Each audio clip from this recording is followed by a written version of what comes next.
Là où est la véritable hypocrisie, c'est qu'on nous dit, dans les premiers jours, on nous a dit Israël a le droit de se défendre. Oui, d'accord. Mais alors maintenant, c'est ce qui est sous réserve du droit international. C'est quoi le droit international ?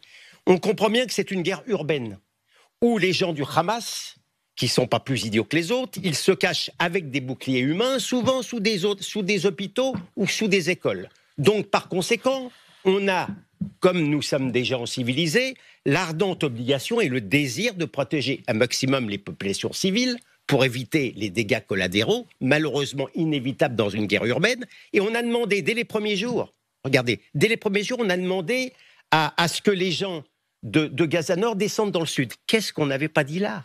C'était déjà l'ONU, l'OMS et tout, c'était déjà, alors que c'était pour épargner les civils. Autrement dit, même quand vous voulez éviter la mort des civils, vous êtes déjà pratiquement dans le crime contre l'humanité. Donc en réalité, nous sommes dans une hypocrisie totale. Donc quoi, en gros, vous êtes en train de dire qu'Israël a le choix entre perdre et perdre.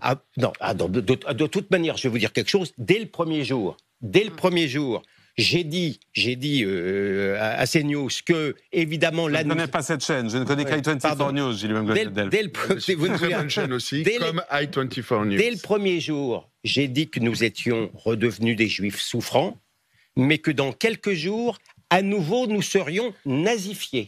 Je n'ai aucun doute sur le sujet. D'ailleurs, c'est très secondaire. C'est ce que vous avez vu hier avec l'histoire de l'hôpital à Gaza. Mais comme nous avons eu hier, il y a un article incroyable de Benjamin Barth dans Le Monde, qui est, comme vous le savez, l'époux d'une activiste palestinienne antisémite qui, dès le premier jour, Benjamin Barth du Monde, qui, dès le premier jour, son épouse s'est réjouie de ce qu'a fait le Hamas. Et aujourd'hui, dans la rage, sans doute, de voir le djihad islamique montré du doigt, s'est permis de commettre un article dans Le Monde où il essaye à nouveau de dire qu'il y a un petit doute. Et Le Monde publie cet article. Je peux vous dire qu'avocat sans frontières... C'est une honte. Non, mais c'est une honte totale.